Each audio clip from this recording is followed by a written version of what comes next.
Assalamualaikum warahmatullahi wabarakatuh.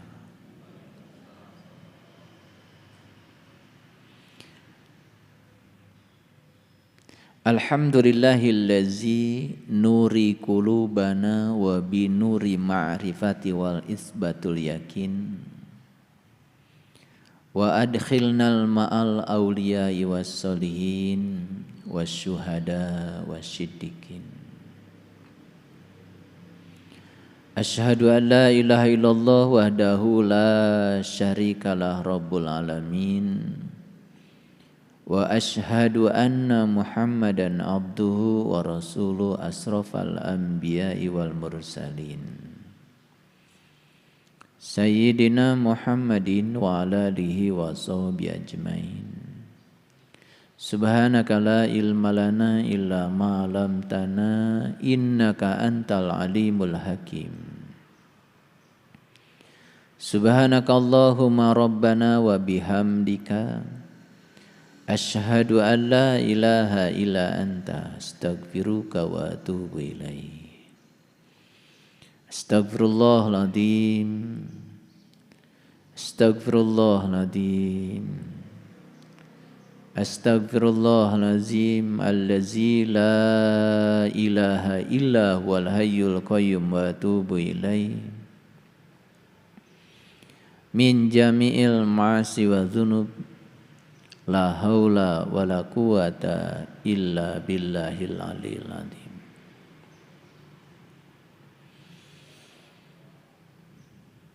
Kita diutus ke semesta raya ini dibungkus dengan tubuh jasmani.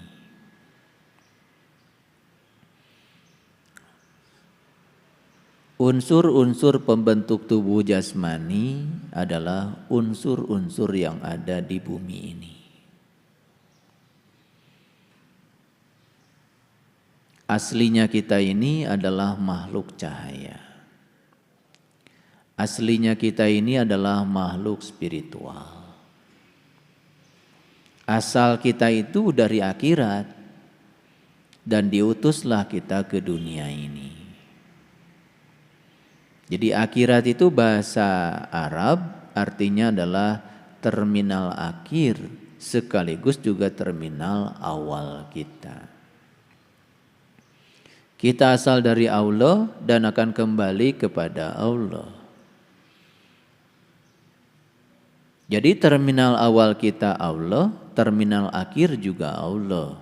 Kalau begitu akhirat ya Allah itu sendiri.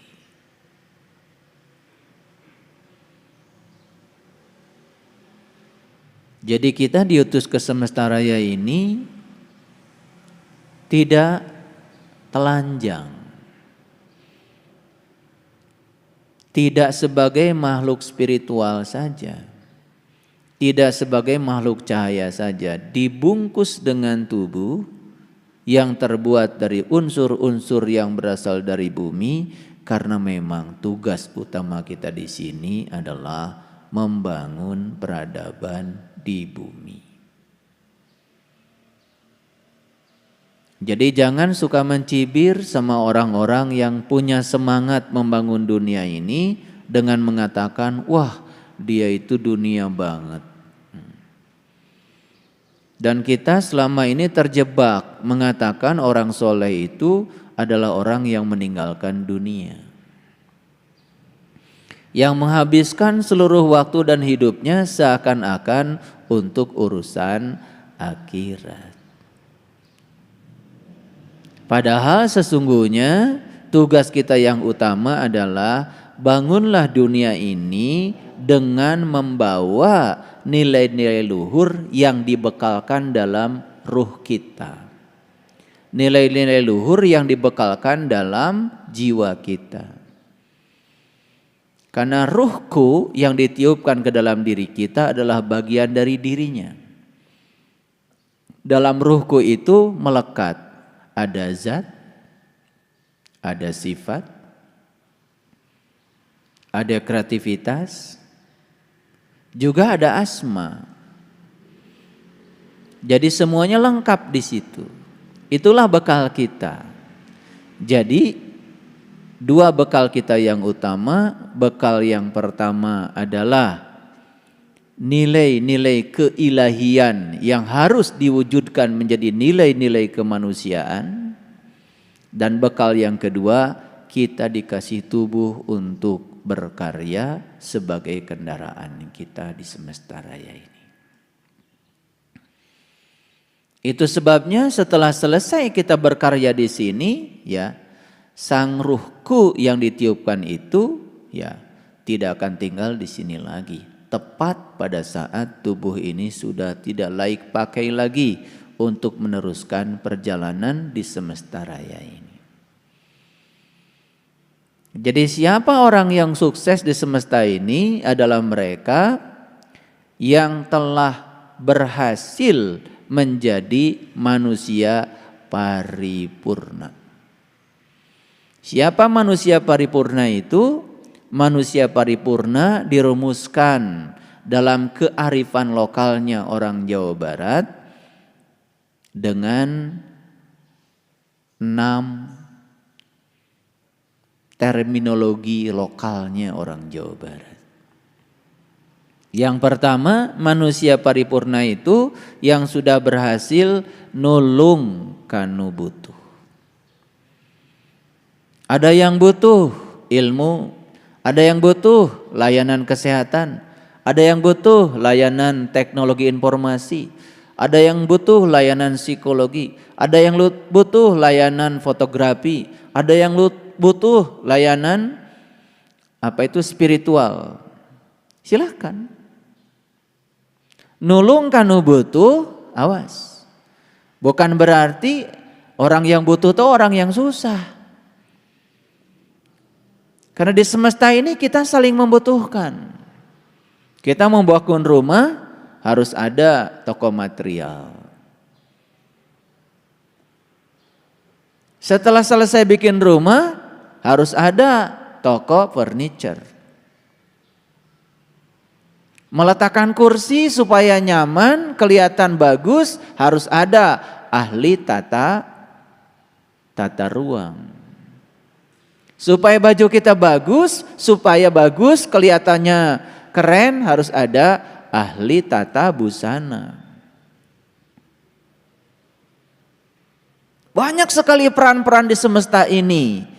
Dan siapapun yang berperan di semesta raya ini, dia sudah menunaikan tugas kemanusiaan di semesta raya ini. Itu nulung kanu butuh. Silahkan kita mau berprofesi sebagai apa. Sekecil apapun peran kita di semesta ini akan menjadi peran yang mengagumkan kalau itu dibangun dari keikhlasan hati. Makanya ada orang yang bekerja keras, kerjanya pakai otot, hasilnya pas. Hari ini kerja, hari ini habis. Besok belum tentu punya rezeki lagi kalau nggak kerja. Padahal ada waktu di mana kita ini suatu saat tidak bisa bekerja lagi, tapi tetap butuh uang, bukan? Nah, orang yang berpikir cerdas mulai naik dari bekerja keras pakai otot, naik ke tingkat bekerja cerdas pakai intelek. Tapi hasilnya juga tidak akan jauh dari pas. Nah, orang yang lebih keren lagi, dia bekerja mengakses sesuatu yang tanpa batas di kehidupan ini. Namanya bekerja ikhlas. Hasilnya tanpa batas. Dengan apa kerjanya? Dengan spiritual. Membuka jalan-jalan baru yang berbeda dengan jalan kebanyakan orang yang telah ditempuhnya. Orang yang berada di kecerdasan ini menjadi kaya bukan dengan cara mengumpulkan, dia menjadi kaya dengan cara berbagi. Tapi yang di dua kecerdasan tadi itu, dia berpikir akan menjadi kaya dengan terus mengumpulkan dan penguatan diri. Makanya, lihat, Banyak sekali manusia yang membuang waktunya hanya untuk mengumpulkan sesuatu yang akan dia tinggalkan. Pelit sekali, tidak peduli pada orang lain. Boro-boro untuk orang lain, untuk dirinya sendiri pun pelitnya luar biasa. Duitnya terus aja ditiduri di bawah bantal, hanya untuk makan enak pun berpikirnya 1000 kali.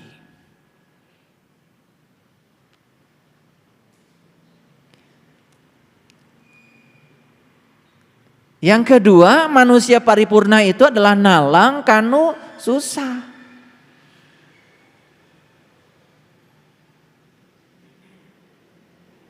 Banyakkah orang susah di semesta ini? Banyakkah orang yang menderita di semesta ini? Banyak apa tidak?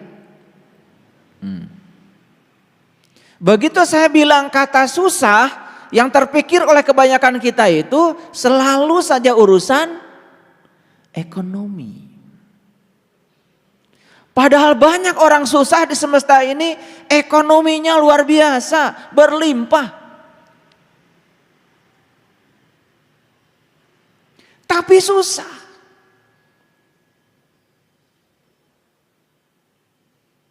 Rata-rata orang yang korupsi itu orang yang punya jabatan. Dan jabatannya pasti tinggi.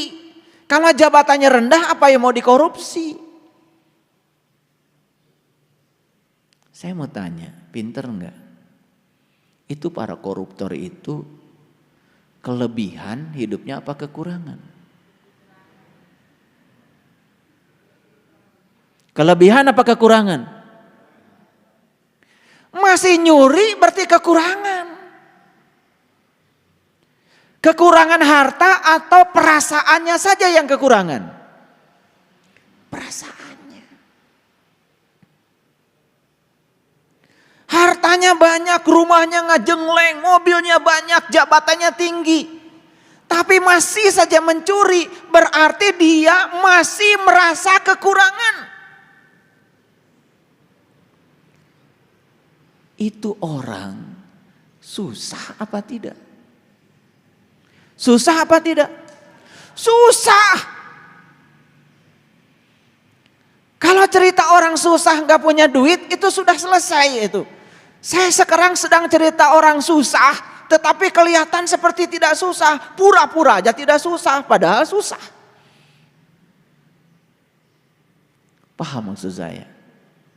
Kita harus nalang kanu susah. Ayo, saya ngajak kalian semua. Berani nggak nalang kanu susah? Saya terkejut. Akhir-akhir ini saya diundang untuk coaching di kesehatan holistik. Saya terkejut. Di situ saya bertemu dengan orang-orang yang kelihatan secara duniawi gak masalah. Tapi masalahnya banyak. Susah hidupnya. Coba. Orang belum punya jabatan, susah. Meraih jabatan, susah.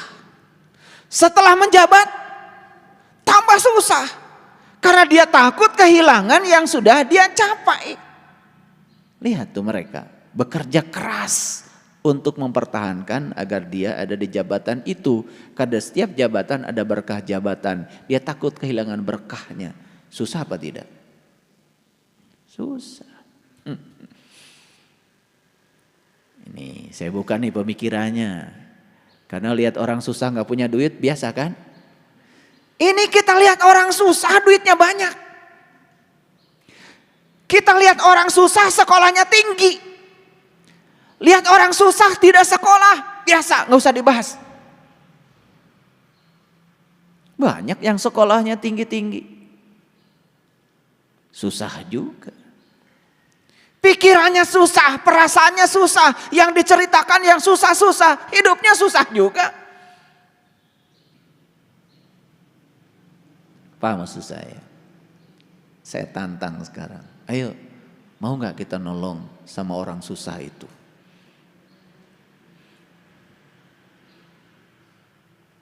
Ini pertolongannya luar biasa. Karena tidak cukup disantuni. Tidak cukup dikasih sumbangan. Harus dibereskan jiwanya. Dibereskan pikirannya. Baru benar tuh hidupnya. Ayo, mau? Makanya saya dulu buka bengkel. Sukses saya buka bengkel. Bengkel mobil. Saya mikir, kalau saya ngurusi bengkel mobil, mau sampai kapan? Dan yang punya bengkel mobil banyak. Maka saya bikin bengkel jelema.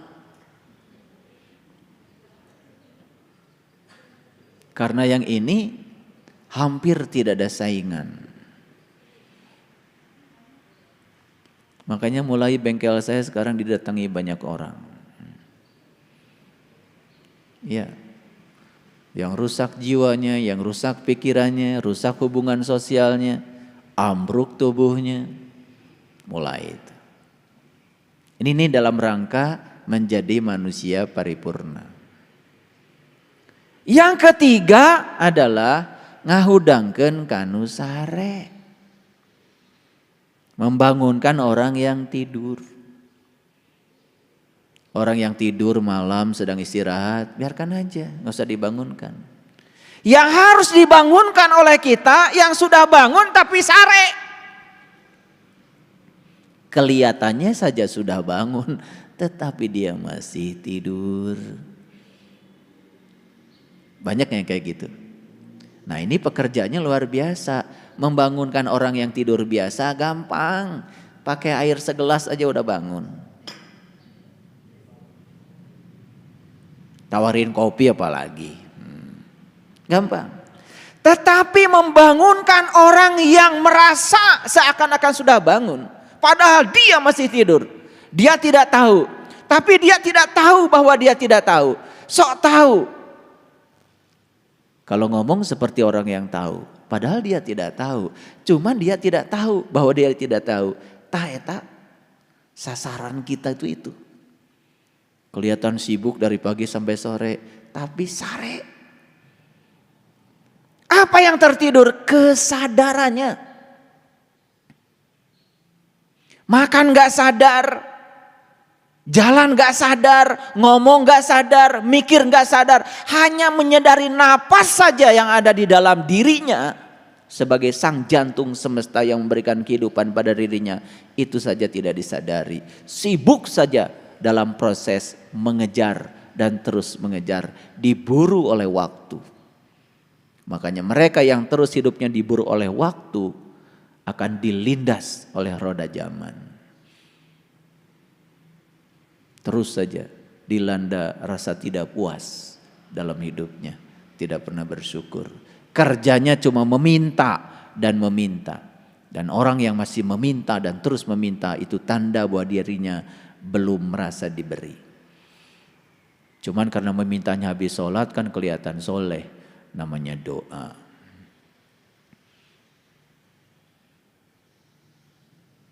Bisa berjam-jam tuh kalian kalau minta sama Allah. Dikiranya doa itu adalah permintaan.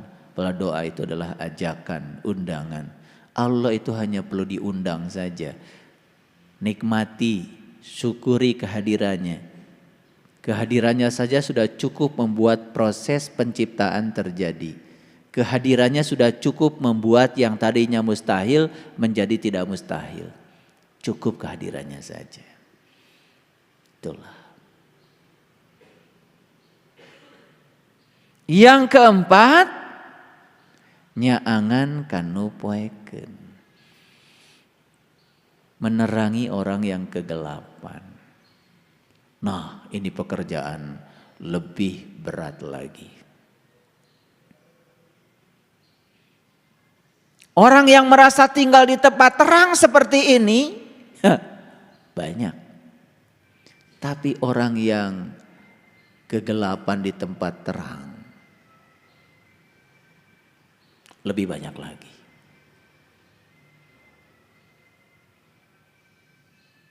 Gelap. Dan ciri orang yang masih tinggal dalam kegelapan biasanya salah proyeksi, salah persepsi.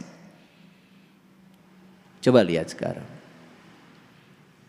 Kalau kita memperhatikan kehidupan sekarang, yang ini menghujat sini, yang ini menghujat sini, yang ini merasa paling benar, yang ini merasa paling berhak menghukumi orang. Itulah, semua tinggal dalam kegelapan. Ayo, mau membaktikan diri menjadi lampu yang terang benderang, yang bisa membebaskan kegelapan. Karena kegelapan itu sebetulnya ketiadaan cahaya saja. Kalau ada cahaya hilang tuh kegelapan. Mau menghadirkan cahaya? Bagaimana kita bisa menghadirkan cahaya untuk orang lain kalau kita belum bercahaya? Ayo cahayakan diri kita dulu, cahayakan diri kita. Tidak usah pidato, orang-orang yang bercahaya itu pasti dimanapun akan bisa membebaskan kegelapan. Dan orang-orang yang gelap kemanapun pergi, menambah kegelapan. Dan lucunya ini sekarang, banyak para penyumbang kegelapan tapi merasa dia sedang membagikan cahaya. Kemana-mana menebarkan kebencian, perpecahan, fitnah, hoax. Tapi merasa seakan-akan dia sedang membagikan cahaya. Padahal energinya terasa banget. Orang yang di level itu apa aja salah. Bagi dia apa saja salah. Itulah kedangkalan.